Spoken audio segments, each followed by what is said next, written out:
Senator Bato humiling na ibalik ang security officer ng Vice Presidente Sara Duterte na dati niyang mga tauhan, kapalagayan at pinagkatiwalaan na tinanggal dahil sa kanilang hidden agenda. Masyado na yatang pinipersonal itong si VP Sara. Gusto nilang pabagsakin para sa darating na halalan. Isang napakabulok na ahensya sa hanay ng kapulisan na pinamumunuan ni Romel Marbel. Ang kahilingang ito ay nanggaling pa mula sa Vice President Sara Duterte para sa kanyang proteksyon. Dahil sa kanyang pakikipaglaban sa kalaban ng gobyerno, ang mga rebelde. Ang nasabing natanggal na kapulisan ay kaya siyang proteksyonan at handang makipagpatayan para sa seguridad ng Vice Presidente. Kaya sa kahilingan ni Senator Bato ay walang magawa ang PNP chief na si Romel Marbel na walang paninindigan sa kanyang sinumpaang katungkulan dahil lamang sa isang kumpas sa kaitas-taasan at bulok na administrasyon na sumasalungat na sa karapatan ng mamamayang Pilipino. Kaya naman hindi ito nakawala kay Senator Bato. And sabi ko nga, ang 106 wala na ko doon sa... Wala tayo doon sa AFP. We are just talking about PNP. Yung PNP na pag-usapan dahil ang PNP yung close sa kanya dahil dati siyang mayor at yung mga local police ng Davao, yun yung dinala niya doon na security. Yun lang pag-usapan natin, yung police lang.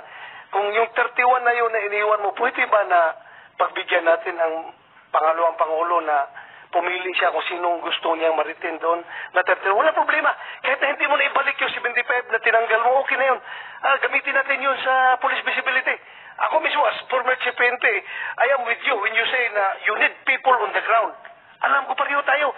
At tagal na natin gusto yung mga tao na yan na matanggal sa mga VIP security dahil para magamit natin. Pareho tayo ng paningin. Pero, yun lang ako, bilang isang Pilipino na gustong mas pangalawang pangulo, pwede ba na yung 31 na yun, bigyan mo siya ng laya na pumili na yung tinanggal mo na dinala mo doon sa Region 4 na mga taga Davao, baka pwede yun nilagay mo para naman may peace of mind siya na sigurado siya na yung security niya ay talagang kanya.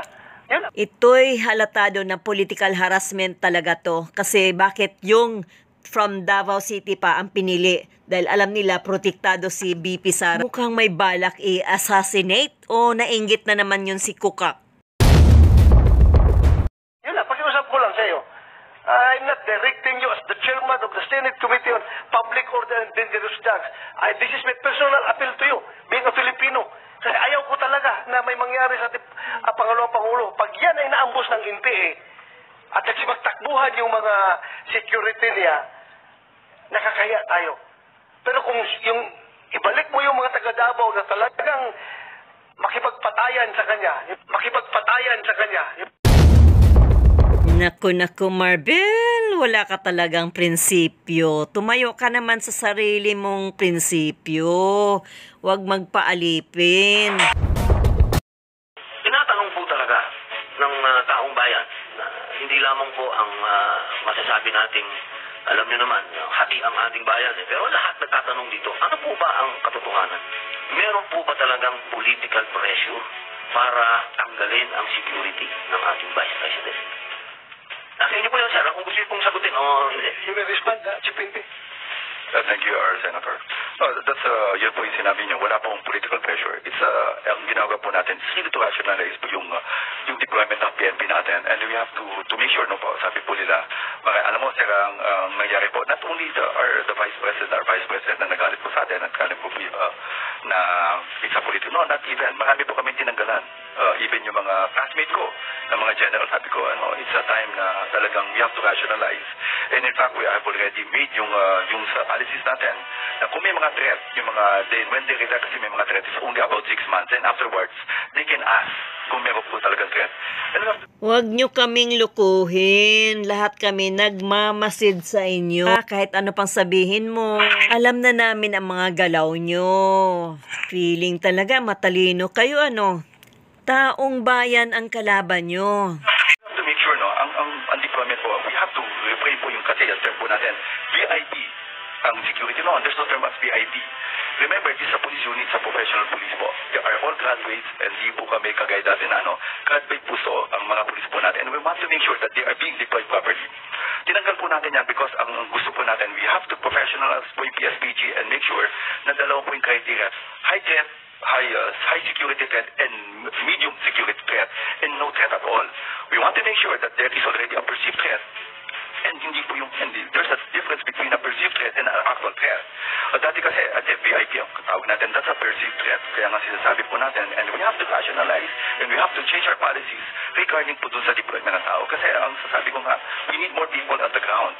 Marami po kami talagang kulang, and to be honest, talagang ang gusto po natin, talagang ibaba yung mga tao natin, or very strict police procedures natin. Marami po tayong kinasuhan na moonlighting ng police natin. It all started in Alabang when we see two staff personnel na nandun po being used as security.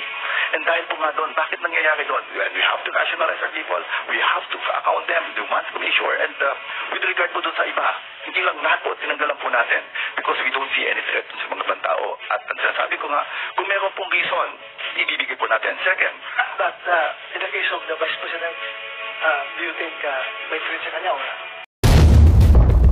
Sir, wala po siyang threat. Wala po kami nakita. He's being loved by our people. Ang sasabi ko ng second, ang security po ng ating Vice President Are you sure with the stand, strong stand against the CPP and PA, wala siyang threat sa buhay niya? Sir, ang may hawak po ng security po ng ating Vice President is the Presidential Security Command. It was issued on July 9. The security of the President and the Vice President lies on the Presidential Security Command. And we will not stop if the General Morales from the PSC asks our help to ask for more personnel, then we will give po. And the one who's making the threat assessment is not anymore. It's the Presidential Security Command po. Well, alam mo, ilan bang niliwan mo doon na security kay Bibi? May 31 po po. 31? Opo. Is the 31 remaining security of her own choice or ikaw ang pumili? No, sir, hindi naman po kami because mayroon pong commander po sa kanya and it's being headed by a full colonel.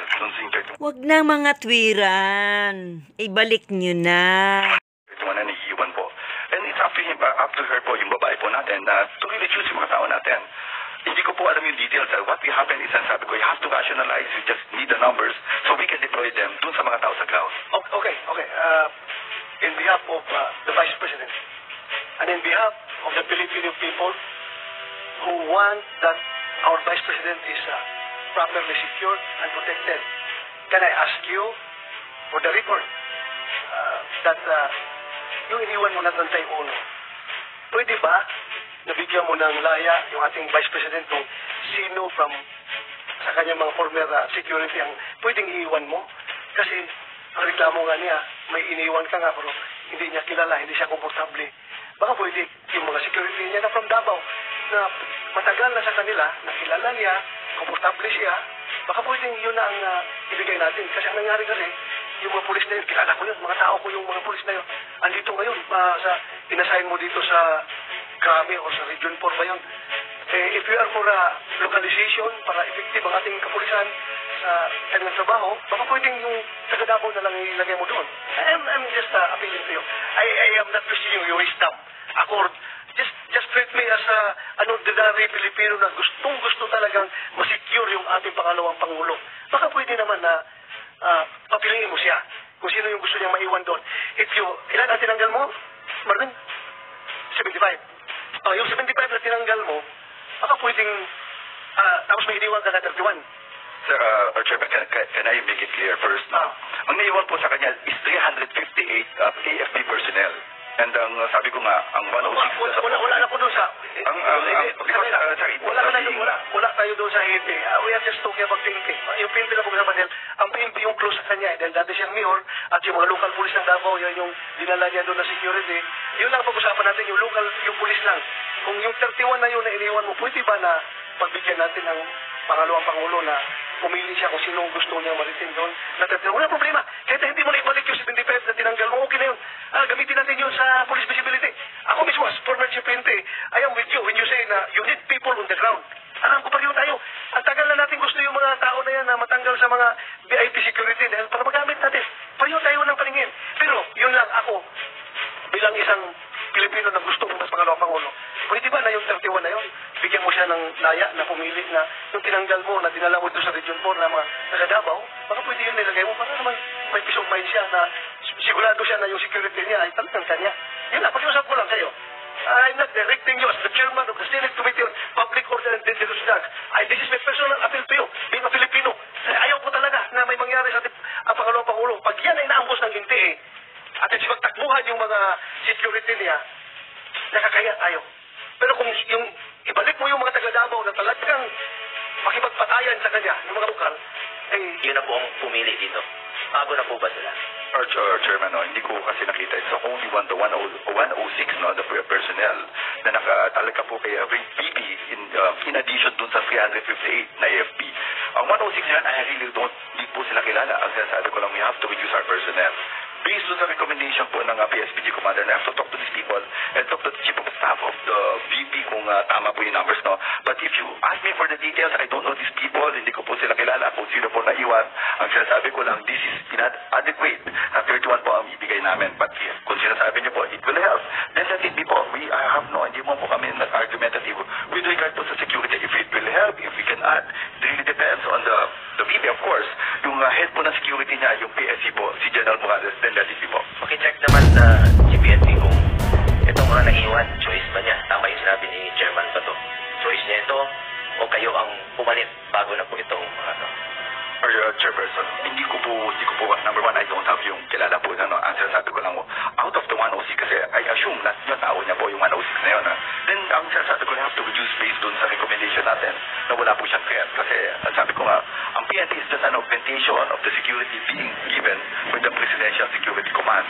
Kung sinasabi po natin na makakatulong po, then and we will have in securing the Vice President po. Wala na bang nakadeploy ngayon na PSPG sa mga negosyante lang? Ang sinasabi ko sa'yo, may mga high-grade po at pinatanggal ko po. If you will look at the numbers, pinatanggal po lahat. Basta ako, General Marvin, high security threat pa rin yung ating pangalawang Pangulo. You may question my opinion, but that's my own opinion. I know her very well. Kailangan talaga di-secure. So, yun na pag-iusap ko, kahit na hindi mo na ibalik yung DCM number na tinanggal mo, palitan mo lang ibalik mo lang yung mga taga-Davao na palagay ang kalooban niya, at tanggalin mo na lang yung hindi niya kilala na yung naiwan sa 31. I know, it's no longer your job dahil alam ko as Chief NP, you will deal on policy statements lang doon sa mga commanders mo on the ground. Hindi ka nagsasabi ko, ito tanggalin mo, ito iwan mo. That's not your job anymore. Pero ito lang, I am just appealing to you, panarating ko lang sa'yo. Kung pwede, balik mo. Can I get your commitment? Of course, our Chairperson. Thank you. Abay, dapat lang na ibalik nyo.